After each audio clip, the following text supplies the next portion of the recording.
ರಾಜ್ಯ ಸರ್ಕಾರ ಆಗಿರ್ಬೋದು ನೋಂದಣಿ ಅಂದರೆ ಜಿಲ್ಲಾ ನೋಂದಣಿ ಕಚೇರಿಗಳ ಏನು ಸಾಫ್ಟ್ವೇರ್ ಇದೆ ಅದು ಸಂಪೂರ್ಣವಾಗಿ ಕೈಕೊಟ್ಟಿರುವಂಥದ್ದು. ಅದರಲ್ಲೂ ಕೂಡ ಮುಖ್ಯವಾಗಿ ಬಳ್ಳಾರಿಯ ಏನು ಜಿಲ್ಲಾ ನೋಂದಣಿ ಅಧಿಕಾರಿಗಳ ಕಚೇರಿ ಇದೆ, ಆ ಒಂದು ಕಚೇರಿಯಲ್ಲೂ ಕೂಡ ಇವತ್ತು ಬೆಳಗಿನಿಂದಲೂ ಕೂಡ ಸರ್ವರ್ ಡೌನ್ ಆಗಿರುವಂಥದ್ದು. ಇವತ್ತು ಶನಿವಾರ ಆಗಿರೋದ್ರಿಂದ ಸಾಕಷ್ಟು ಜನರು ಕೂಡ ಏನು ತಮ್ಮ ನೋಂದಣಿ ಕೆಲಸಗಳಿಗಾಗಿ ಬರ್ತಾ ಇದ್ರು. ಆದರೆ ಈಗ ಎಲ್ಲವೂ ಕೂಡ ಖಾಲಿಯಾಗಿ ಕಾಣ್ತಾ ಇರುವಂಥದ್ದು. ಸುಮಾರು ಪ್ರತಿನಿತ್ಯ ಕೂಡ 100ಕ್ಕೂ ಹೆಚ್ಚು ನೋಂದಣಿಗಳು ಕೂಡ ಈ ಒಂದು ಜಿಲ್ಲಾ ನೋಂದಣಿ ಅಧಿಕಾರಿಗಳು ಮತ್ತು ಉಪ ನೋಂದಣಿ ಅಧಿಕಾರಿಗಳ ಕಚೇರಿಯಲ್ಲಿ ನಡೀತಾ ಇತ್ತು.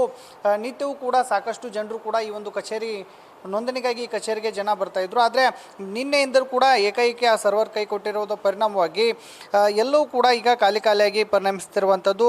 ಜೊತೆಗೆ ಈ ನೋಂದಣಿ ಸಂಬಂಧಿಸಿದಂತೆ ಈಗಾಗಲೇ 1%ರಿಂದ 2%ವರೆಗೂ ಈಗಾಗಲೇ ಸರ್ಕಾರ ಕೂಡ ನೋಂದಣಿ ಶುಲ್ಕವನ್ನು ಏರಿಕೆ ಮಾಡಿದೆ. ಹಾಗಾಗಿ ಕಾವೇರಿ ಸಾಫ್ಟ್ವೇರ್ ಏನಿದೆ ಅದನ್ನು ಅಪ್ಗ್ರೇಡ್ ಮಾಡುವಂಥ ಒಂದು ನಿಟ್ಟಿನಲ್ಲಿ ಸರ್ಕಾರ ಕ್ರಮವನ್ನು ಕೈಗೊಂಡಿದೆ. ಈ ನಿಟ್ಟಿನಲ್ಲಿ ಸಾಕಷ್ಟು ಜನರು ಈಗ ಹೈರಾಣಾಗಿರುವಂಥದ್ದು. ನಮ್ಮ ಜೊತೆಗೆ ಇಲ್ಲಿ ಅಧಿಕಾರಿಗಳು ಕೂಡ ಇರುವಂಥದ್ದು, ಅವ್ರನ್ನ ಕೂಡ ಮಾತಾಡ್ತೀನಿ. ಸರ್, ಯಾವಾಗಿಂದ ಸರ್ವರ್ ಡೌನ್ ಆಗಿದೆ?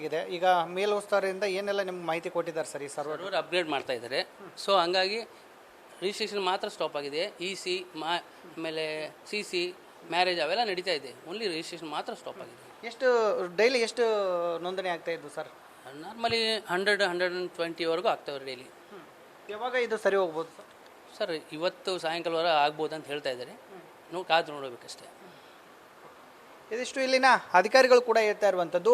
ಈಗಾಗಲೇ ಸರ್ವರ್ ಏನಿದೆ ಅದು ರಾಜ್ಯಾದ್ಯಂತ ಕೂಡ ಡೌನ್ ಆಗಿದೆ. ಹಾಗಾಗಿ ಯಾವುದೇ ತೊಂದರೆ ಆಗದಂತೆ ನಾವು ಇಲ್ಲಿ ಜನರಿಗೆ ಕ್ರಮಕ್ಕೆ ಮುಂದಾಗಿದ್ದೀವಿ ಅನ್ನುವಂಥ ಒಂದು ನಿಟ್ಟಿನಲ್ಲಿ ಮಾಹಿತಿಯನ್ನು ಹೇಳ್ತಾ ಇದ್ದಾರೆ.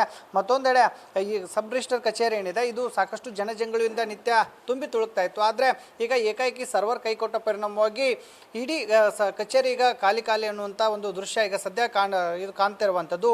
ಇನ್ನಾದರೂ ಸರ್ಕಾರ ಎಚ್ಚೆತ್ತುಕೊಳ್ಬೇಕು. ಇಲ್ಲಿ ಆಗ್ತಕ್ಕಂಥ ಏನು ತಾಂತ್ರಿಕ ದೋಷ ಇದೆ ಅದನ್ನು ಸರಿಪಡಿಸುವ ನಿಟ್ಟಿನಲ್ಲಿ ಈಗ ಕ್ರಮಕ್ಕೆ ಮುಂದಾಗಬೇಕು ಅನ್ನುವಂಥದ್ದು ಕೂಡ ಈಗ ನ್ಯೂಸ್ ಫಸ್ಟ್ನ ಆಗ್ರಹ ಆಗಿರುವಂಥದ್ದು. ಕ್ಯಾಮ್ರಾಮನ್ ಕಾರ್ತಿಕ್ ಜೊತೆಗೆ ಶಿವಾನಂದ್ ಮದಿಹಳ್ಳಿ, ನ್ಯೂಸ್ ಫಸ್ಟ್ ಕನ್ನಡ, ಬಳ್ಳಾರಿ.